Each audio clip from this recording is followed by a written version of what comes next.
次分貴賤吉和凶，一官二印三隨位，45食六傷官。六格局中分造化高低，貴賤幾千般。年項造種興廢事，月推父母定流傳。日光專主夫妻局，時尚高低定子孫。我話我聽你講咗一大堆個理論，似是而非，行內人士聽到呢，就一頭煙，連行內人士聽到都未必認可你。我話唔係理論，係要講出實際先得㗎。我話第一句講立法先定生和死，首先你要定呢個八字究竟是生的還是死的，或者呢個人幾時會死，係嘛？然後次分貴賤吉和凶嘛，再分佢嘅命格係貴定係賤，係吉定係凶，係嘛？然後再判佢嘅十神，一官二印三隨位，45食六傷官，係嘛？一共六種格局，六格局中分造化，睇個人造化啦。高低貴賤幾千般，年項造種興廢事，月推父母定流傳。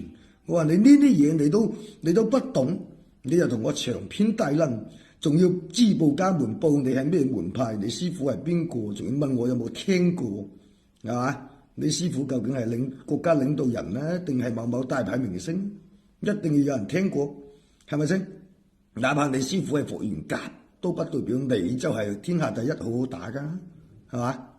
好啦，咁呢個後尾呢，佢就即係冇點樣理睬我啦，冇點樣回覆我啦。我相信佢喺度參透緊我呢幾句經文。好啦，咁反正呢幾日呢就係比較忙，因為我批完八字仲要用宣紙用毛筆手寫嘛。好啦，咁就間中呢，響中場休息嘅情況下抽少少空出嚟同大家分享下。好，我哋而家呢騎住我哋嘅台200大槓呢，就嚟到呢度。呢個呢，呢個係咩啊？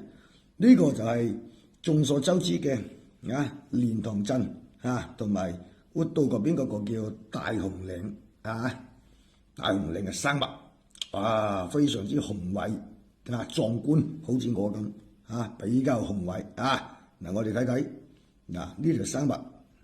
呢個係山頂四通八達好似八爪魚咁抓落嚟嘅。今日咧，我哋唔講一個終點，我哋將呢一個大紅嶺周邊轉一圈，避一圈，氹轉一圈睇睇嗱，我哋睇到呢一條生物好遠位咁樣一直落嚟好啦，我哋一直落嚟，我哋要咁睇咯，因為大家都知道我係撈草嘢嘅，當然啦，呢啲感覺橫枝截結嘅咧林林沈沈咧。